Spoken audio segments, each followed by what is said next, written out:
Em Efésios, a partir do verso 1 do capítulo 1, Paulo, apóstolo de Cristo Jesus por vontade de Deus, aos santos que vivem em Éfeso e fiéis em Cristo Jesus. Graça a vós outros e paz da parte de Deus nosso Pai e do Senhor Jesus Cristo. Bendito Deus e Pai de nosso Senhor Jesus Cristo, que nos tem abençoado com toda sorte de bênção espiritual nas regiões celestiais em Cristo, assim como nos escolheu nele antes da fundação do mundo, para sermos santos e irrepreensíveis perante ele, e em amor nos predestinou para ele, para a adoção de filhos, por meio de Jesus Cristo, segundo o beneplácito de sua vontade, para louvor da glória de sua graça, que ele nos concedeu gratuitamente no amado, no qual temos a redenção pelo seu sangue, a remissão dos pecados segundo a riqueza da sua graça, que Deus derramou abundantemente sobre nós, em toda a sabedoria e prudência, desvendando-nos o mistério da sua vontade, segundo o seu beneplácito que propusera em Cristo, de fazer convergir nele, na dispensação da plenitude dos tempos, todas as coisas, tanto as do céu como as da terra.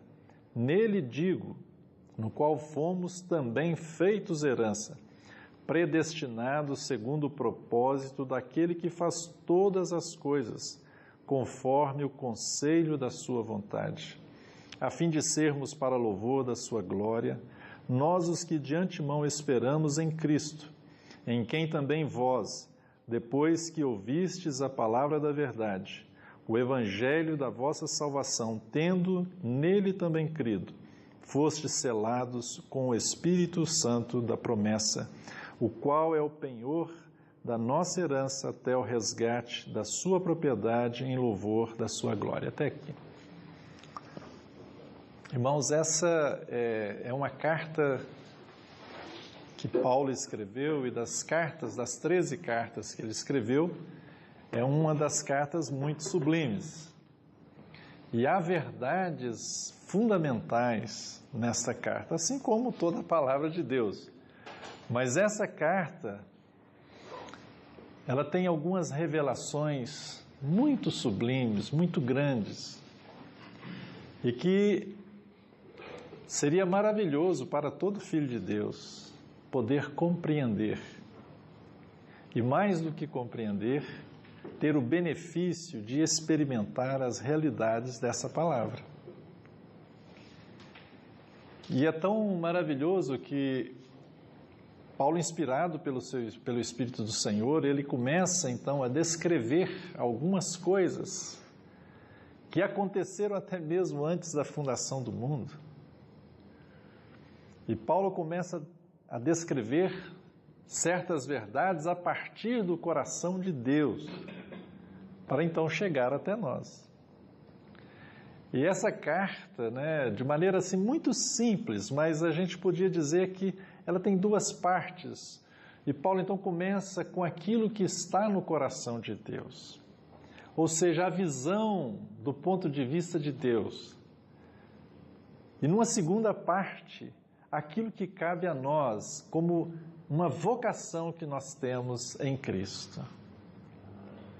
Então há uma revelação de Deus nessa carta, de coisas gloriosas, porque elas partem daquilo como Deus vê, aquilo que está no coração de Deus. E Paulo vai falar nessa carta de coisas que eram como que o mistério oculto em Deus pelos séculos, mas que agora, em Cristo, Deus desejou revelar-nos.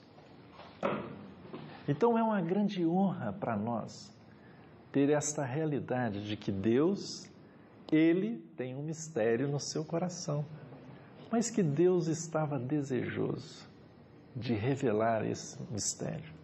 Estava oculto no coração de Deus, mas o Senhor, pela sua graça, diz aqui a palavra, Paulo começa a escolher vários adjetivos, né? Pelo beneplácito da sua vontade, pelo seu bom prazer, ele quis revelar aquilo que estava no coração dele. E pela misericórdia de Deus, nós somos aqueles que podem receber esta revelação desse mistério que estava oculto no coração de Deus. Até que a palavra diz que os próprios profetas, eles inquiriam, eles queriam entender a respeito daquilo que estava no coração de Deus, e por séculos, e não foi revelado. Mas a nós coube essa graça de receber essa revelação. E Paulo começa nos dizendo, então, de quão abençoados nós somos. Eu me lembro que eu cresci num lar evangélico, então eu escutei a história da Bíblia por muito tempo, desde novo, desde criança. E depois chegou um momento na minha experiência com o Senhor que eu senti que realmente eu tinha aquela alegria da salvação, a certeza da salvação, em torno dos meus 18 anos. E foi por aí, com meus 18 para 19, que eu me lembro da primeira vez que eu li essa carta. Porque eu já tinha lido, aliás, antes, mas dessa forma, que essas palavras eu comecei a ler. Eu lembro que eu saí de Belo Horizonte, peguei um ônibus, cheguei de madrugada em Belo Horizonte, na rodoviária, enquanto estou esperando ali amanhecer um pouco, comecei a ler essa carta.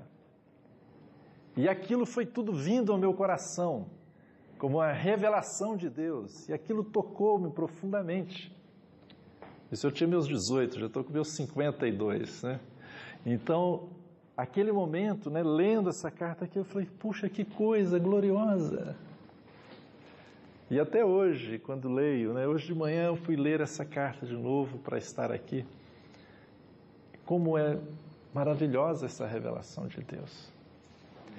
E a palavra é assim, né? Bendito o Deus e Pai. Começa com Deus e Pai. Bendito Deus e Pai do nosso Senhor Jesus Cristo, que nos tem abençoado com toda sorte de bênçãos nas regiões celestiais em Cristo. Em Cristo. Deus nos abençoou, irmãos, com toda sorte de bênçãos. Você que é um filho de Deus, você foi abençoado com toda sorte de bênçãos. Que coisa gloriosa! Toda sorte de bênçãos. Mas foi em Cristo. E é em Cristo que nós temos todas as coisas. E foi em Cristo que Deus fez todas as coisas. Aliás, essa é uma expressão maravilhosa que Paulo usa. Por várias vezes no Novo Testamento, nas cartas de Paulo, ele vai usar essa expressão, em Cristo. Irmãos, toda a nossa vida, todo o segredo, toda a vitória, tudo está em Cristo. Nós temos que ter essa consciência. E esse é o coração de Deus, é tudo no Filho. E nós devemos também caminhar com tudo no Filho, tudo em Cristo. De uma maneira revelada, mas muito mais ainda, de maneira experimentada. Tudo em Cristo. Você só é abençoado em Cristo. Fora de Cristo, não há bênção. Você tem que estar em Cristo, porque fora dele não há nada. Mas em Cristo há toda sorte de bênçãos espirituais. Esta é uma realidade. Tudo é em Cristo. Para nossa alegria, diz a palavra, nenhuma condenação há mais para aqueles que estão em Cristo. Nenhuma condenação. Quando isso entra em você como revelação de Deus, acabou-se todas as dúvidas. Acabaram aquelas discussões. Crente perde salvação? Não perde salvação? Ih, não, mas esse versículo aqui... Irmão, Acabou. Não tem teologia, não tem argumentação, você tem a revelação de Deus, essa verdade, que aqueles que estão em Cristo não estão em condenação. Em Cristo. A palavra do Senhor vai nos dizer que Deus nos conduz em triunfo em todas as coisas. Como? Em Cristo. Você será vitorioso, você caminhará na vitória somente em Cristo. Fora de Cristo não tem. Fora de Cristo é perda de tempo. Fora de Cristo é morte. Fora de Cristo é derrota. Mas em Cristo há toda a vitória. Em Cristo tem toda a plenitude de Deus. Então esta é uma revelação maravilhosa para nós, né? Deus, o Pai, nos abençoou com toda a sorte de bênçãos espirituais em Cristo. E ele vai descrever algumas dessas bênçãos, né? Esse verso aqui foi cantado, né? Alguns desses versos. Quantas bênçãos, né? Tem várias. Assim como nos escolheu nele, olha só. Deus nos escolheu em Cristo. Eu espero que isso esteja muito claro para cada um de nós. E é em Cristo. Em Cristo. Que temos tudo diante de Deus. Que Deus nos abençoou em Cristo. Então Ele nos escolheu em Cristo. Antes da fundação do mundo. Para alguns isso aqui é uma loucura, né? É uma verdade que muitos de nós gostam de passar por cima, ou então gostamos de pegar essas verdades aqui para debater e discutir opiniões. Mas, irmãos, se nós deixarmos ser tocados pela palavra de Deus, vai acabar com tudo isso. Porque nós vamos, com santa reverência, estar diante do Senhor e ver a sua soberania, ver o seu amor, a sua graça em Cristo. E isso vai ser verdade, vai ser real para nós, vai estar como que revelado ao nosso coração. Para sermos santos e irrepreensíveis perante Ele, e em amor nos predestinou para Ele, para a adoção de filhos, por meio de Jesus Cristo. Em Cristo de novo, por meio dele. O tempo inteiro aqui, a palavra do Senhor vai nos lembrar que é em Cristo. Em Cristo. Em Cristo, então, fomos predestinados para a adoção de filhos. Olha que glória! A predestinação não é para você ficar livre do inferno ou não, né? Mas a predestinação é para que você seja adotado como filho de Deus em Cristo.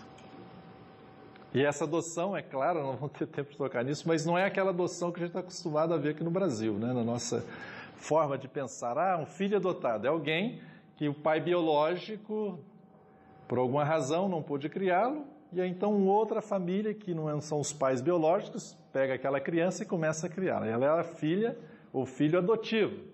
Mas não é isso aqui que a palavra de Deus está falando. A adoção, né, de filhos aqui é, na realidade, nos tornarmos filhos maduros em Cristo. A adoção, aqui nesse contexto, nesse conceito que Paulo fala, são só para os que já são filhos. Alguém que já é filho, mas ele agora está predestinado a ser um filho maduro. Deus tem chamado a todos nós, sem exceção. E essa é uma das bênçãos de Deus em Cristo, para sermos filhos maduros. Está dizendo a palavra, Ele nos predestinou para a adoção de filhos. É interessante que a palavra, fazendo um parênteses, né, a palavra de Deus vai dizer assim, que o Espírito de Deus testifica com o nosso Espírito que somos filhos de Deus. É uma palavra no grego lá, filhos. Ou criancinhas, é teknon. Não preciso guardar essa palavra não, mas é só o conceito, né? Mas diz que aqueles que são guiados pelo Espírito são filhos, é outra palavra esse filhos, são filhos maduros, é a mesma palavra que está aqui, Paulo está usando em Efésios. Ruios, filhos maduros. Aqueles que crescem no Senhor e que são guiados pelo Espírito, esses são filhos maduros.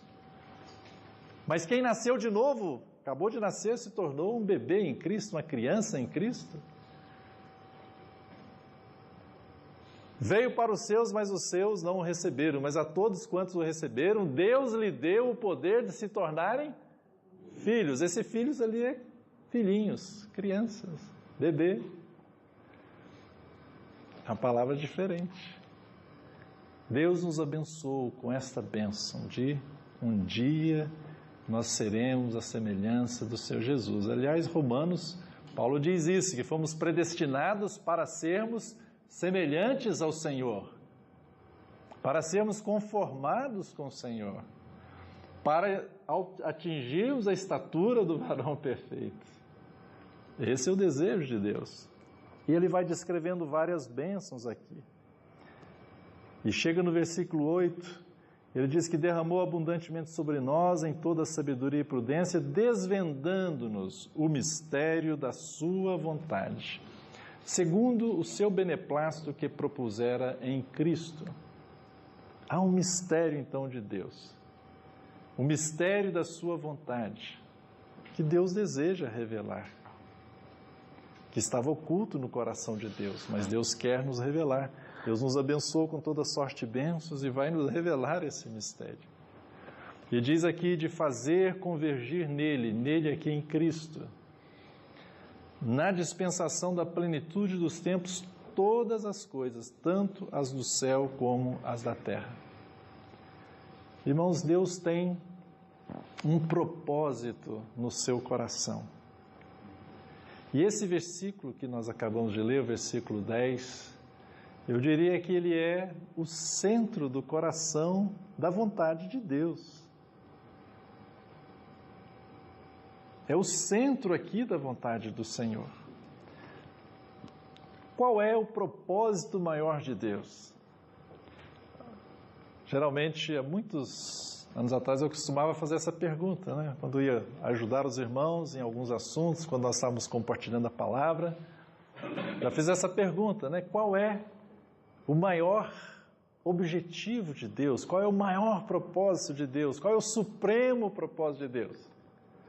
As respostas são as mais variadas. Salvar os homens.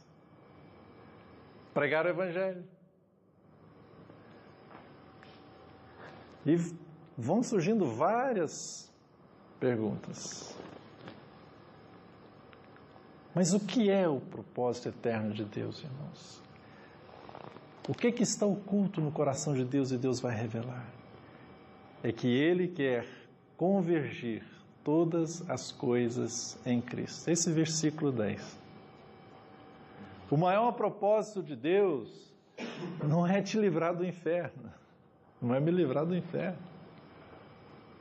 O maior propósito de Deus não é amarrar a Satanás ou lançá-lo no lago de fogo lá no final das contas. Isso não é o maior propósito de Deus. O maior propósito de Deus, ou Paulo vai dizer depois, mais à frente, o propósito eterno de Deus, o supremo propósito de Deus, é fazer com que todas as coisas possam ser convergidas em Cristo. Esse versículo 10. Tudo mais, irmãos, é para fazer isso acontecer. Você e eu fomos salvos, fomos chamados, fomos escolhidos em Cristo para fazer isso acontecer, para participar desse propósito maior de Deus.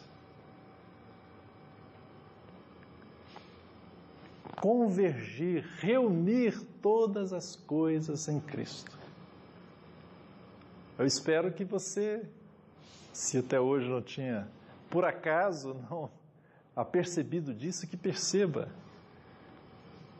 Porque aqui está o coração de Deus, irmãos.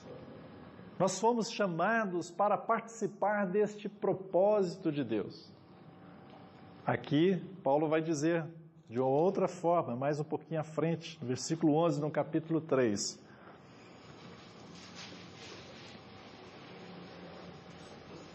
Ele diz, olha, segundo o eterno propósito que estabeleceu em Cristo Jesus, nosso Senhor. Ele usa essa expressão, o eterno propósito que estabeleceu em Cristo Jesus. Deus estabeleceu um propósito eterno em Cristo. Esse propósito de Deus, irmãos, vai fazer com que todas as coisas possam convergir a Cristo, possam se reunir a Cristo. Na realidade, de maneira bem objetiva, reunir todas as coisas a Cristo é torná-lo cabeça, Senhor sobre todas as coisas e colocar debaixo da autoridade do Senhor Jesus Cristo tudo e todos. E para isso Deus nos chamou, para participarmos deste maravilhoso propósito dele. Então, a sua salvação, o seu chamamento não é algo assim desconectado, não é algo assim solto. Não é simplesmente que Deus ele ficou com pena de você, ele tem que salvar aquela pessoa, então salvou para livrá-la do inferno. Não é isso, irmãos. É porque Deus, já no seu plano eterno, antes mesmo de você existir, está dizendo, antes da fundação do mundo. Não entendemos isso, isso é algo extraordinário. Mas antes da fundação do mundo, Deus já te olhou, já te amou e já te escolheu em Cristo para você participar desse eterno propósito. Amém. Deus já tinha estabelecido tudo, que todas as coisas estariam sujeitas aos pés do seu Filho Jesus. Houve algumas interposições no meio do caminho, né? Nós conhecemos a história da queda, primeiro de Satanás, que se opôs ao plano de Deus, né? Se opôs ao trono de Deus, e depois nós vemos que Deus criou o homem, mas o homem caiu. E o pecado veio e entrou em todos nós, mas isso não frustrou o plano de Deus. Isso não pegou o Senhor desprevenido, né? De surpresa, não. Porque lá antes da fundação do mundo, diz a palavra de Deus, o sangue do Cordeiro, conhecido antes da fundação do mundo. Opa, como é que é isso? Mas ainda nem foi fundado o mundo e o sangue do Cordeiro já é conhecido. Jesus veio aqui há 2000 anos atrás. É porque o Senhor, sendo Deus, né, sabendo todas as coisas, lá na eternidade passada, vendo a queda, vendo todas as coisas, mas o Senhor Jesus disse, eis-me aqui, envia-me a mim. O Senhor tomou essa decisão de vir na plenitude do tempo e morrer a morte para a nossa salvação, derramar o seu precioso sangue. E quando o Senhor resolveu isso, então se Deus decidiu, já está feito, então já está conhecido o sangue do Cordeiro antes da fundação do mundo, por amor a você e a mim. O Senhor então nos chama para participarmos deste seu eterno propósito. O maior propósito de Deus, irmãos, é levar tudo para debaixo da autoridade de Cristo. É convergir todas as coisas em Cristo. Trazer, resumir tudo em Cristo. E é interessante porque a palavra de Deus diz, Paulo falando aqui um pouquinho no capítulo 3, ele diz, a mim, versículo 8, a mim o menor de todos os santos me foi dada esta graça de pregar aos gentios o evangelho das insondáveis riquezas de Cristo e manifestar qual seja a dispensação do mistério, desde os séculos, oculto em Deus, que criou todas as coisas, para que pela Igreja, a multiforme sabedoria de Deus se torne conhecida agora dos principados e potestades nos lugares celestiais, segundo o eterno propósito que estabeleceu em Cristo Jesus. O Senhor, agora através da Igreja, vai manifestar a sua multiforme sabedoria. Fomos chamados para isto. Deus, vai levar todas as coisas sujeitas a Cristo. É isso que a palavra fala aqui também. Paulo vai falando um pouquinho isso, um verso aqui, versículo 22 do capítulo 1.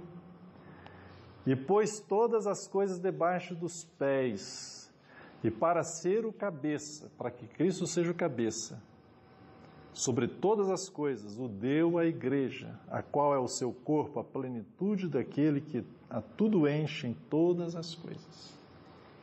O desejo de Deus, Pai, irmãos, é que o Senhor Jesus Cristo tenha a preeminência em todas as coisas. Que o Senhor Jesus Cristo seja o cabeça, seja o Senhor de todas as coisas. E na experiência nossa prática deve começar agora sendo o Senhor sobre nós, cabeça sobre a Igreja.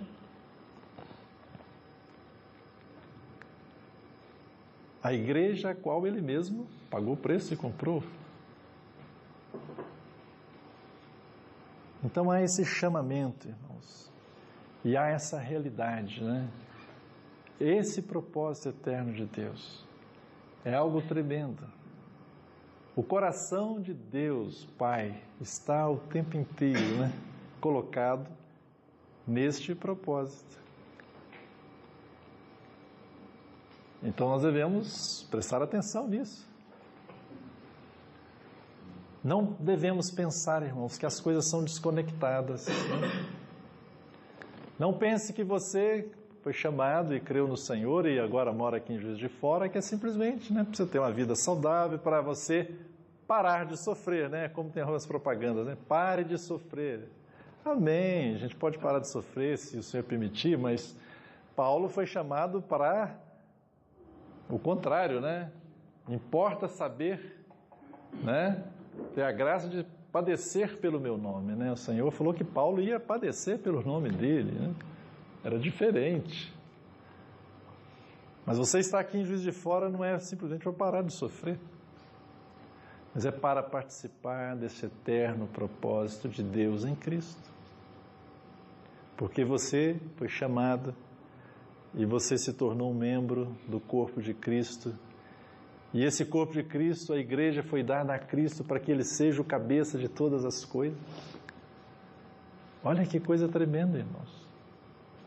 Agora, isso é algo, parece muito simples, e de fato, mas requer que Deus revele isso para a gente.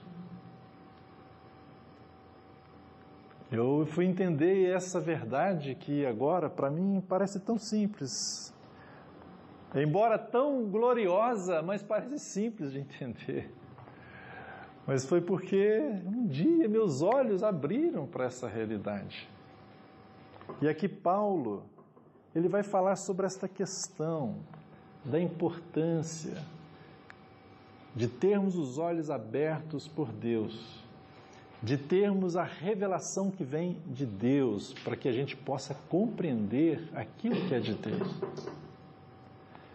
Paulo diz assim, olha, ele estava orando para os irmãos, ele diz, versículo 16, não cesso de dar graças por vós, fazendo menção de vós nas minhas orações, para que o Deus de nosso Senhor Jesus Cristo, o Pai da glória, vos conceda espírito de sabedoria e de revelação no pleno conhecimento dele, iluminados os olhos do vosso coração, para saberdes qual é a esperança do seu chamamento, qual a riqueza da glória da sua herança nos santos, e qual a suprema grandeza do seu poder para com os que cremos, segundo a eficácia da força do seu poder. Paulo estava orando para os irmãos em Éfeso, para que Deus concedesse a eles esse espírito de sabedoria e de revelação. Irmãos, aqui é uma verdade fundamental para nós.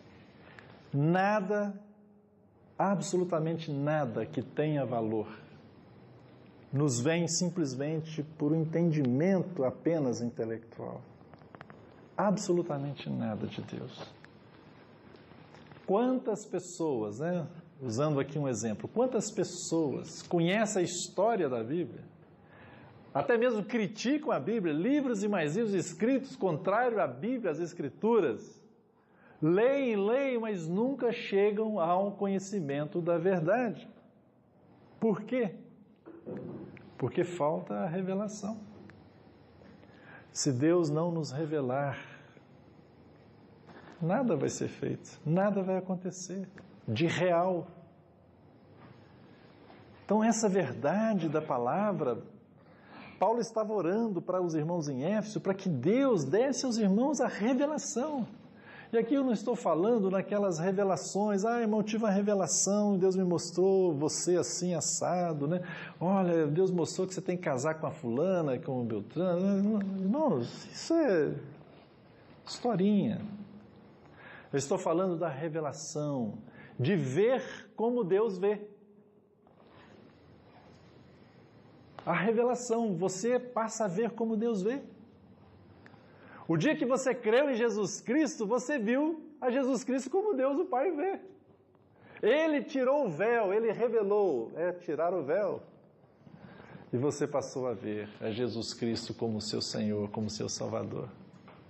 Antes era apenas alguém histórico, um homem histórico. Mas de repente, lá dentro, no seu interior, abre-se as cortinas, o véu é tirado e você passa a ver. E esta revelação é que traz vida. A revelação de Deus. Então aqui, irmãos, há uma responsabilidade também para nós. De orarmos a Deus para que Ele nos dê revelação. Para que isso seja, algo real para nós. Deus já revelou o seu coração, essa expressão de Paulo, bendito Deus e Pai do nosso Senhor Jesus Cristo, que nos abençoou com toda sorte de bênçãos. Você já viu isso dentro de você, com realidade? Foi revelado, você crê, esse é revelado. Se você vive essa realidade, essa experiência. Se não é revelado ainda, irmãos, é algo que é apenas um conhecimento mental. Às vezes você pode viver aquela situação de que nós às vezes vemos muito isso na Irmandade. As pessoas leem muitas literaturas, ouvem muitas pregações, vão nas conferências. Então as pessoas têm todo o vocabulário espiritual. Sabem falar, da vida vitoriosa, sabem falar de um monte de coisa. Mas, de fato, é tudo mental. É algo de segunda mão. Ela está contando de uma coisa que outro viveu, mas que ela ainda não viveu, porque não é ainda algo revelado por Deus. Você tem que pedir ao Senhor para te revelar.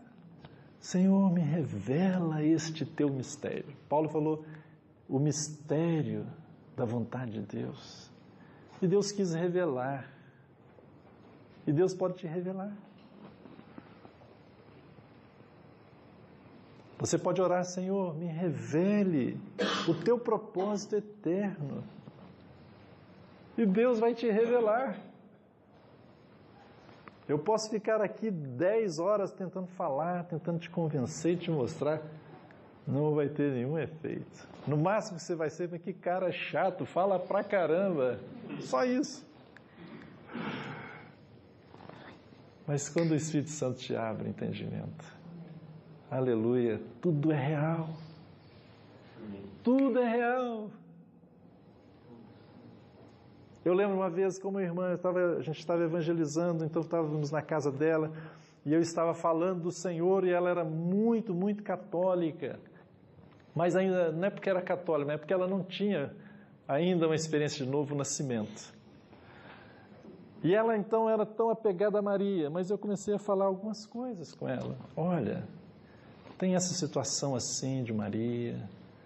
Você lembra quando aconteceu tal fato e tal? Fui falando dela. Chegou a hora, pare. Agora eu estou entendendo. A luz veio, a revelação, ela me abraçou. Você agora, meu irmão em Cristo.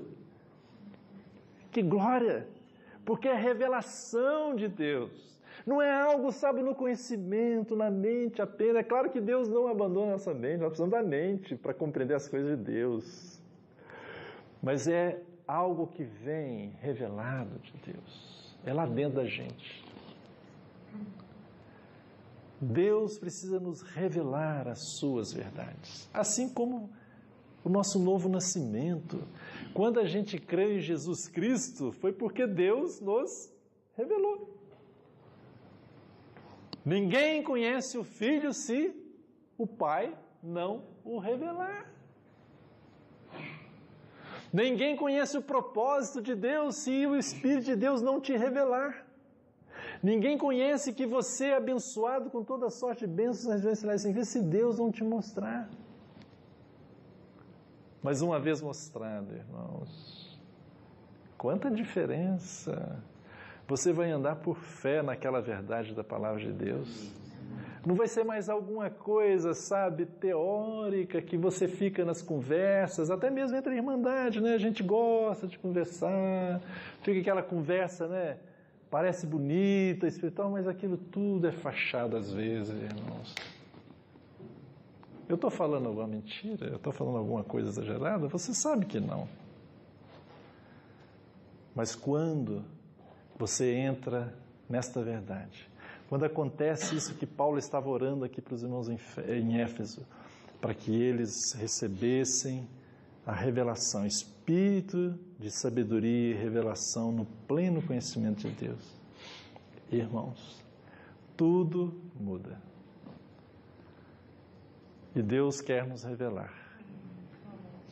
Deus quer nos ver, porque estava no coração de Deus, oculto, mas Ele quer revelar. Deus se agrada, irmãos, porque eu não sei. Paulo diz, né, o beneplácito da sua vontade, né? Paulo ficou assim procurando, eu acho, uma palavra, um adjetivo, mas sabe, ele é o beneplácito da sua, ele é o seu prazer. Deus quer nos revelar todas as coisas de Deus, irmãos, precisam ser reveladas a nós. E se não forem reveladas, sabe o que acontece? A gente fica na tradição, a gente fica no nosso próprio entendimento, nós ficamos na nossa própria arrogância, né? Nós ficamos inchados de conhecimento, e a palavra de Deus fala que o conhecimento incha, né? Ensoberbece, nós achamos que sabemos. Mas quando é revelação, produz vida, produz impacto, produz uma ação, produz uma fé vibrante, uma fé que opera. É diferente, irmãos. É real. E aquilo ganha o nosso coração. Então peça ao Senhor, Senhor, faça essa oração que Paulo fez para os irmãos em Éfeso, passa para você mesmo. Eu preciso fazer essa oração para mim mesmo, faça para você mesmo, faça para os seus irmãos. E é pela graça do Senhor, então Ele vai fazer isso. Como é que a gente pode falar, Cristo é o cabeça da igreja? Mas se Deus não nos mostrar isso como revelação, a gente fala, a gente vai continuar falando. Mas o dia que isso vem dentro da gente, né? Uma expressão bíblica é no nosso espírito. Mas vamos falar só assim dentro da gente, né? Dá para entender, no nosso interior. Quando Deus mostra isso, isso se torna muito real. O que é revelação, irmãos? É que você passa a ver como Deus vê. Como Deus vê Jesus Cristo, assim você deveria também ver e eu deveríamos ver. Paulo vai falar aqui do mistério, né? De Deus, vai falar do mistério de Cristo. E mistério tem que ser revelado. Paulo diz aqui, versículo 3 do capítulo 3. Olha o que ele diz aí, irmãos. Pois segundo uma revelação, me foi dado conhecer o mistério. Está vendo? É segundo uma revelação. Segundo uma revelação. Não é aquela, Paulo não está falando daquela revelação que eu já dei o exemplo, né? Não é assim, Deus me mostrou, né? Isso. As revelações que a gente ouve por aí, é isso, né? Não é.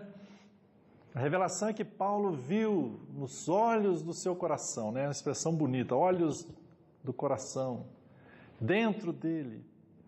Porque Deus iluminou o entendimento dele, iluminou o seu homem interior.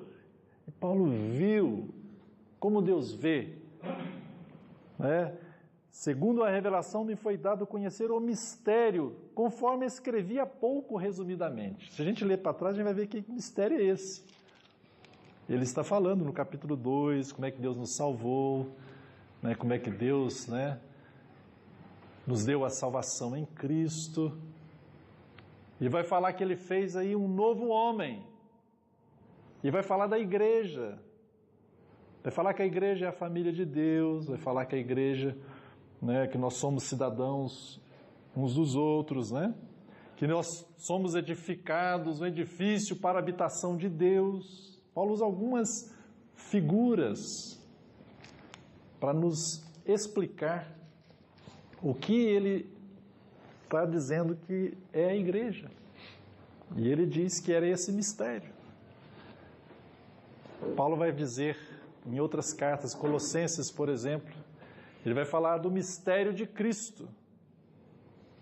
Ele vai falar também do mistério de Deus. Rapidamente, né? Fazendo um parênteses, esse mistério de Deus, a Bíblia diz que é Cristo. O mistério de Deus é Cristo. Agora, qual é o mistério de Cristo que Paulo está falando aqui? Fala também em Colossenses. A igreja, o seu corpo. E ele está dizendo que foi mediante uma revelação que ele entendeu isto. Deus revelou isso a Paulo. Deus abriu o entendimento. Paulo viu isso lá dentro, né, no seu coração. Deus mostrou. E ele falou que disse resumidamente, né? Então ele fala da igreja, né, como essas figuras que eu citei aqui. No livro de Efésios, Paulo vai falar da igreja, ele usa algumas figuras, né? O corpo de Cristo, né? Cidadão celestial, são um edifício que está sendo edificado para que Deus venha habitar. Está dizendo que é o exército de Deus lá no final do capítulo, né? Lá no capítulo 6, no final da carta. Há algumas figuras, uma família, o novo homem. Isso é a igreja. É o mistério de Deus. Mas o que é a igreja para o mundo, irmãos? Vamos começar para o mundo, depois a gente pergunta para os cristãos, né? O que é a igreja para o mundo? Qualquer pessoa no mundo, quando você fala igreja hoje, qual é o testemunho para o mundo do que seja a igreja? Igreja, ali tem um ali, ó. Igreja, sei lá, nome tal lá, né? É um templo, né? É um prédio. Igreja para o mundo é um prédio onde os religiosos, fanáticos ou não, vão para o mundo, né? Se reunir ali. Aquilo é igreja. Para o mundo. A única coisa que o mundo entende de igreja é isso. É um prédio onde tem o nome igreja de alguma coisa e que vão um monte de gente lá. E o que é a igreja para os cristãos, para os crentes hoje em Jesus Cristo? Talvez talvez não, vou dizer aqui, não vou errar, hein? Para muitos ainda, a igreja é aquele mesmo templo, é aquele mesmo prédio. Para muitos que creram já em Jesus, eles estão tão impregnados da tradição, não tiveram a revelação de Deus no seu entendimento, e a igreja é um prédio, um lugar, ainda é um lugar. Ah, esqueci minha Bíblia na igreja, né? Ah, eu fui na igreja, vamos para a igreja, vamos chegar atrasado na igreja, né? Vamos. A igreja ainda é um lugar. Aí alguns compreenderam um pouco, não, olha, isso aqui é só um templo, né? É um lugar, a igreja somos nós, isso aqui é um templo. Ah, então é templo, vamos ao templo, templo, então templo é o quê? Lugar da morada de um Deus. Qual Deus que mora nesse templo, feito por mãos humanas? Qual? Templo de Deus é a igreja, somos nós, que estamos sendo edificados, edifício, verdadeiro edifício de Deus, irmãos. A igreja é o verdadeiro edifício de Deus, não é aquele prédio que tem um nome lá. O que é a igreja? Então, se você quer saber o que é a igreja, como Deus vê, você precisa ter a revelação, precisa ter esse entendimento, que Deus te mostre.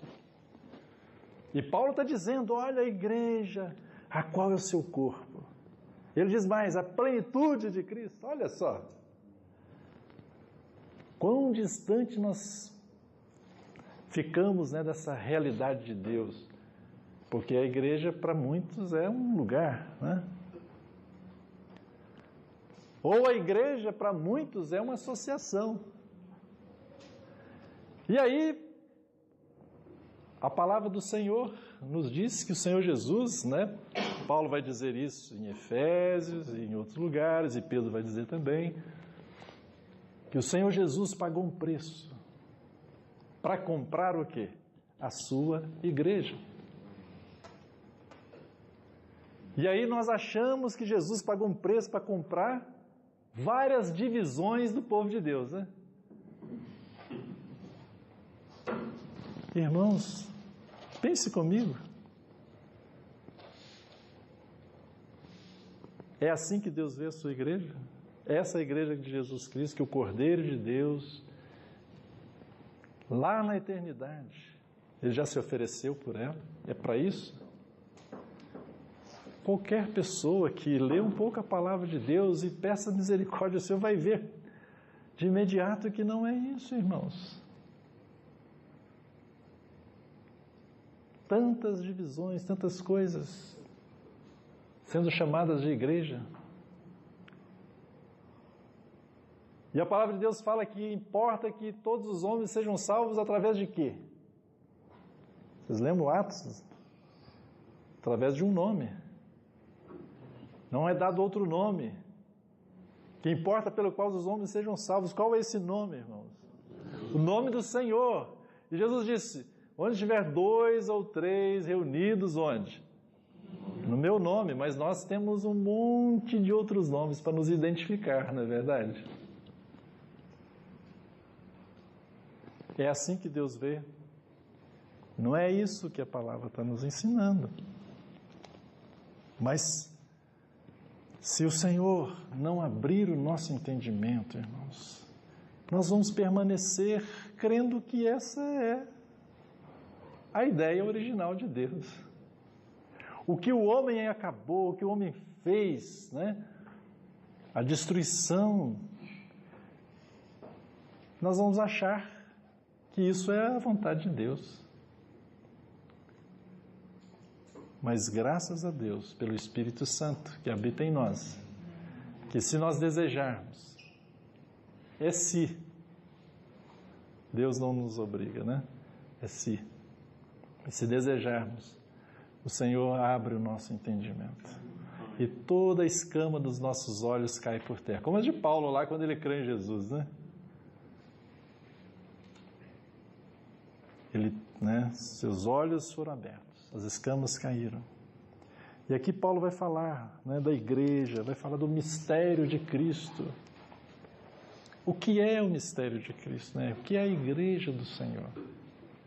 Não é isso, irmãos, que nós testemunhamos nesse mundo. Não é o que o mundo entende. E não é o que a maioria dos filhos de Deus, infelizmente, entendem e praticam. Às vezes há um desejo no nosso coração. Às vezes eu converso com alguns irmãos, que desejo que eu pudesse entrar na mente daquele irmão, daquela irmã e falasse algo que ele entendesse e que, sabe, saísse daquela situação terrível, porque ele está totalmente longe do eterno propósito de Deus, diante daquilo que Deus propôs para ele em Cristo. Desejo que tenho, né? Mas eu não posso fazer isso. Só o Espírito Santo. E graças a Deus que Ele pode fazer. Por isso Paulo orava em favor dos irmãos. Então, se você já viu, o que você tem que fazer? Orar em favor dos seus irmãos. Paulo até diz assim em Romanos, olha, acolhei ao que é débil na fé. E discuta muito com ele, é isso? Não é. Acolher o que é débil na fé, não para discutir opiniões. A gente ama discutir opiniões. Não, olha, eu estou reunido num lugar assim, porque lá a doutrina é assim, assada, é muito bom. Lá é de Deus mesmo. Ah, tá bom, irmão, pode ser, Deus está usando, Deus vai abençoar e tal, né? Mas não precisamos discutir isso, né? Vamos na palavra do Senhor, vamos ler a palavra do Senhor. Vamos pedir que a luz do Senhor venha sobre nós e nos mostre o que é a sua vontade, o que é o seu mistério, o que estava oculto nos séculos. Paulo vai começar a falar sobre isso no capítulo 2. Paulo vai dizer até mesmo, né, que Deus, o Senhor Jesus veio agora, e ali, né, então, gentios, né, que eram os não-judeus, que estavam longe das promessas do Senhor, das alianças, etc., eles agora foram incluídos. E que a parede de separação que havia entre eles, que essa parede caiu, não existe mais, mas que Deus de ambos fez um só, Deus fez um novo homem. Então Deus nos chamou em Cristo, irmãos, para sermos a sua igreja, para participarmos do seu eterno propósito. Deus nos abençoou com toda sorte de bênçãos, com toda sorte de bênçãos, e nos incluiu em Cristo, nos incluiu no seu propósito eterno. Sabe, vai muito além, às vezes, das questões pequenas que nós ficamos, né, aí por aí discutindo e falando. Mas com toda a simplicidade, né, eu queria dizer a você, né, todas as questões suas com Deus, em tudo aquilo que você gostaria de ter um entendimento, ore ao Senhor para que seja vindo aquele entendimento como revelação de Deus. Isso fará toda a diferença. Toda a diferença. Eu me lembro que quando eu pude entender essa questão do mistério de Cristo, que é a igreja, para mim, na minha experiência, foi quase que a mesma experiência do novo nascimento. Foi algo tão forte que para mim, sabe, foi algo assim tremendo. Eu me alegrei extremamente no Senhor. Eu pude entender o que é a igreja. Eu entendi que agora eu era um com os meus irmãos, com os quais antes eu achava que era primo, não era irmão. Eu comecei a entender que as divisões, na realidade, entre nós, os irmãos, eram coisas da carne, e que não era esse o desejo de Deus. E que eu não ia mais estar, sabe, dispondo a mim mesmo para estar dividido dos meus irmãos. Mas que agora, sabe, eu abraçava todos os meus irmãos em Cristo. Sabe, de repente meu coração se alargou. Eu estava amando os irmãos, né? Em lua de mel agora de novo, com todos os irmãos. Qualquer irmão que eu encontrasse queria ter comunhão. Antes não, antes eu queria ter comunhão com aqueles aos quais eu reunia, né? Que seguiam o mesmo credo que eu, né? Que queriam, que pensava como eu. que tinha as mesmas práticas que eu. Mas, a partir desse ponto, irmãos, tudo mudou. Tudo mudou. As coisas é como assim, olha, eis que tudo se fez novo. Quase um novo nascimento para mim. Foi algo maravilhoso. Então esse é um convite também para nós hoje, sabe, irmãos? Temos a revelação de Deus. Primeiro, claro, né? O mistério de Deus, que é Cristo. Todo aquele que já nasceu de novo, né? Teve essa revelação. Mas precisamos também orar ao Senhor para nos mostrar aquilo que estava no seu coração já oculto, né? Nos séculos dos séculos. O mistério de Cristo, que é a igreja.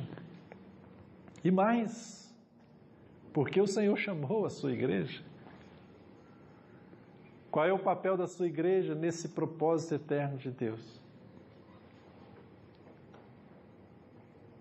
O Senhor, Ele tem um desejo. Aliás, Paulo diz que ele usa uma expressão interessante. Ele diz, iluminados os olhos do vosso coração para saberdes qual é a esperança do seu chamamento. Versículo 18 que eu li. Deus tem uma esperança do chamamento, irmãos. Deus tem uma expectativa no nosso chamado. É claro, irmãos, ainda que sejamos tão como aqueles discípulos no caminho de Emaús, lembram deles? Eles estavam na presença de Jesus, caminhando com Jesus, e Jesus colocou ali, começou a conversar com eles, né? Mas o que aconteceu? Ah, mas só você que não sabe, eles perguntaram para Jesus, só você que não sabe que o varão, né, aí foi falando, né, morreu e já é o terceiro dia e nós estamos assim, assado. Jesus usou a expressão com ele, tardos, lentos, morosos de entendimento. E o Senhor começou a explicar, né, passar por todas as Escrituras, né? Imagino que coisa maravilhosa que foi, né? O Senhor Jesus falando, né? Dele mesmo, do que havia nas Escrituras a respeito dele mesmo, começando lá em Gênesis foi, né? Aí quando o Senhor foi lá e chegou e foi partir o pão com eles, entrou na casa, o Senhor não queria entrar, eles insistiram, ele entrou, quando ele foi partir o pão, então ele desapareceu da presença deles, e os olhos do entendimento deles, a revelação chegou a eles, eles viram que era o Senhor. Agora é esse relacionamento, não era mais de carne e sangue ali, mas agora era um relacionamento, né, de revelação de Deus. Eles tiveram os olhos do entendimento deles abertos e viram o Senhor. E aquilo mudou a vida deles. Mas às vezes nós somos assim, irmãos, nós estamos no caminho com o Senhor.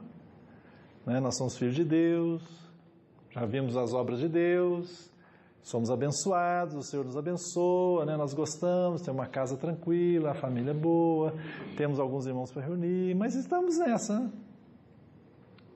E Deus está nos chamando para compreender e para participar do seu eterno propósito em Cristo. Esse é o chamado do Senhor. Ah, mas poxa, será que é isso mesmo, né? Nós somos tão pouquinhos aqui em Juiz de Fora.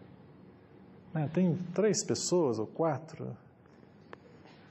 Irmãos, não importa.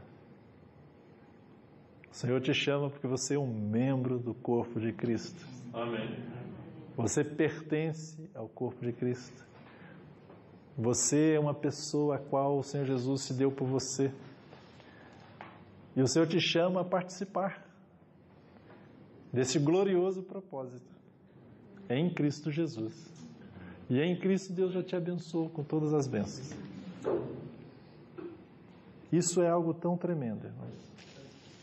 Tão tremendo. E o Senhor quer então nos fortalecer, irmãos. E Paulo, ele faz uma oração, outra oração para os irmãos, em Éfeso, no capítulo 3, ele diz assim no versículo 14: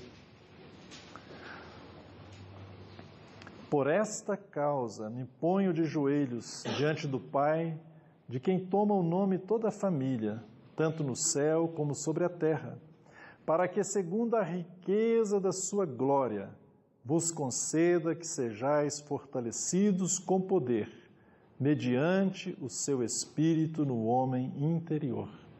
E assim habite Cristo no vosso coração, pela fé, estando vós arraigados e alicerçados em amor, a fim de poderdes compreender com todos os santos qual é a largura e o comprimento e a altura e a profundidade, e conhecer o amor de Cristo, que excede todo entendimento, para que sejais tomados de toda a plenitude de Deus. Paulo faz uma oração, eu queria chamar a atenção aqui no versículo 16: vos conceda que sejais fortalecidos com poder, mediante o seu Espírito no homem interior. Tendo todas essas revelações de Deus, sabendo a vontade de Deus, o natural é que a gente então vá praticar aquilo que é a vontade de Deus, que a gente vá ao encontro daquilo que é a vontade de Deus. Possamos participar, né? Se você ler aí no capítulo 2, a palavra de Deus fala que nós, pela graça, nós somos salvos, né? Mediante a fé. Né? Isso não veio de vós, não veio de nós, mas foi um dom de Deus. Não é por obra para que ninguém se glorie. E Paulo vai dizer que nós somos feituras de Deus para as boas obras. Somos feitura de Deus para as boas obras. Uma vez crendo em Jesus Cristo, né, nós vamos praticar as boas obras. Nós vamos fazer aquilo que é condizente com o novo nascido. Nós vamos andar agora na vocação que Deus nos chamou. Nós estamos lá, Paulo fala que Deus nos abençoou, nós fomos assentados nas regiões celestiais em Cristo, né? Essa é a nossa posição em Cristo. E precisamos pedir que Deus nos revele isso também, para tornar real. Essa é a nossa posição. Mas qual é a nossa experiência aqui na Terra? Hein? Qual é a nossa experiência no dia a dia? Às vezes, o nosso caminhar não reflete a nossa posição. Por quê?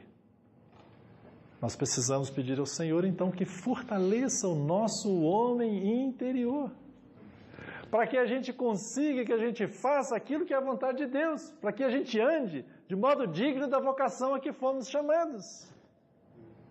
Para que essas coisas que estamos falando, de participar do propósito eterno de Deus, ter essa realidade da igreja, vivermos como o Senhor deseja, para que seja real. Porque ainda estamos num tabernáculo caído. Ainda tem aqui, né? Uma vez que nós cremos em Jesus, nós não perdemos a natureza caída, né? Nós ganhamos a vida de Deus. Mas agora que o Espírito Santo veio habitar em nós, começou uma luta, começou um conflito aí, né? Gálatas nos fala desse conflito. Que a carne, o que ela faz com o Espírito? Ela milita contra o Espírito, e o Espírito contra a carne. Para que a gente não faça que seja do nosso, simplesmente, deleite, da nossa vontade. Mas para não fazermos aquilo que seja da nossa vontade, da carne, irmãos, Deus precisa fortalecer o nosso homem interior. Então é uma oração que você deve fazer sempre por você mesmo. Pelos irmãos, mas por você. Se o seu homem interior for fortalecido, você fará aquilo que Deus deseja que você faça. Mas se você não for, você não vai fazer. Vai ficar só no seu conhecimento, né? Você sabe, você teve a visão de Deus, do que é a realidade de Deus, mas você não consegue andar de acordo com aquela realidade.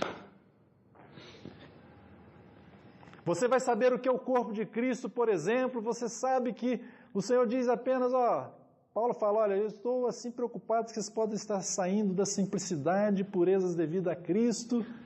Você pode pensar e você vê, poxa, eu estou tão longe daquilo que é da simplicidade de Cristo, estou envolvido em tantas coisas que parecem tão espirituais, mas no final você sabe que é tudo coisas que não são simples, da simplicidade do Evangelho, mas você parece que não tem forças para sair daquilo. Ou Deus te revelou que basta o nome de Jesus para você se identificar, mas você não consegue. Você fica lá preso, né, a um outro nome. É muito fácil, né, de vermos, né? Primeira pergunta quando me faz, você é cristão? Sim. A segunda já sabe o que vem, né? Que igreja, né? Nós achamos que temos que tomar um outro nome que não seja o nome do Senhor, que o nome do Senhor não é suficiente, né? Mas, mesmo vendo isso, às vezes a gente não consegue desvencilhar da situação porque nosso homem interior está enfraquecido. Ou se você tem algum hábito pecaminoso, você está lutando com ele e me parece que você não tem forças para largar, para deixar.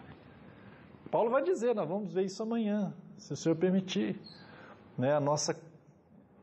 O nosso chamamento agora, né, tem que se transformar numa vocação, né, que fomos chamados, uma vocação, um caminhar com Deus. Mas Paulo vai falar de coisas assim muito práticas. Ele fala de coisas nas alturas, mas aqui na terra também. Olha, antes, aquele que furtava, não furte mais. Olha só, ele está falando que Deus nos abençoou com as bênçãos celestiais em Cristo, com toda sorte, algo tremendo, mas aí ele vai e volta. Aquele que mas tem irmão que estava roubando? Aquele que furtava, não furte mais. Antes, trabalhe com as próprias mãos. E tenha com que acudir ao necessitado. Olha a diferença. Mas para fazer essa mudança, irmãos, é pelo poder do Espírito Santo. Você não vai conseguir. Ninguém vai conseguir, mesmo sendo salvo. É só pelo Espírito Santo de Deus. Então Paulo fala que Deus possa fortalecer com poder. Com poder. O homem interior pelo Espírito Santo. Se não for o Espírito Santo fortalecendo o nosso homem interior, irmãos, não vamos a lugar nenhum. Nós vamos conseguir fazer algumas coisas de religiosos. Nós conseguimos, religiosos não conseguem? Religiosos, né? Às vezes nós somos religiosos em algumas coisas, né? Só que não tem realidade nenhuma diante de Deus.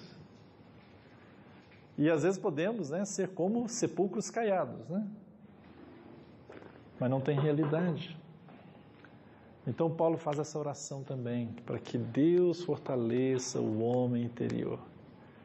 Aqui está, irmãos, eu creio, sabe, um grande segredo na nossa vida de experiência diária, sabe, de caminhar na vitória. E de caminhar fazendo aquilo que é da vontade de Deus. Porque nós podemos ter o entendimento, a revelação, mas isso pode não passar a ser experiência para a gente. Então nós precisamos avançar. O Senhor nos abre o entendimento. O Senhor nos dá uma visão e nós precisamos obedecer. Mas às vezes nós não temos forças. Paulo ele diz para aquele, rei Agripa, eu não fui desobediente à visão celestial. Paulo recebeu uma visão e ele foi obediente àquela visão, porque o homem interior de Paulo estava sendo fortalecido pelo poder do Espírito Santo. Sozinho ele não iria. Por ele mesmo não iria. Não adianta, você pode ser uma pessoa bem obstinada, né? Olha, eu tenho uma força de vontade incrível, né? Olha, tem algumas coisas lá na sua vida, lá dentro de você, que você vai querer fazer a vontade de Deus, mas por você, pela sua grande força de vontade, você não vai conseguir. Graças a Deus, porque não é mérito seu, é pela graça de Deus. É pelo poder de Deus, é o Senhor agindo em nós, é Deus, é quem opera em nós, tanto querer quanto realizar. Não é assim que diz a palavra? Então é Deus que opera, que Deus, sabe, possa nos dar esse fortalecimento. Em primeiro lugar, nos abrir, sabe, o entendimento, como na oração de Paulo, que o Senhor possa iluminar os olhos do nosso coração. Deus possa nos dar o espírito de sabedoria e de revelação, para vermos os mistérios de Deus, o mistério de Deus que é Cristo, o mistério de Cristo que é a igreja, para vermos o propósito eterno de Deus em Cristo, de tornar Cristo cabeça sobre todos, e que o Senhor nos dê graça que nos fortaleça interiormente, para caminharmos de acordo com esta visão. Tendo uma visão, que o Senhor nos dê força e graça para caminharmos, para experimentarmos aquilo que está de acordo com essa visão.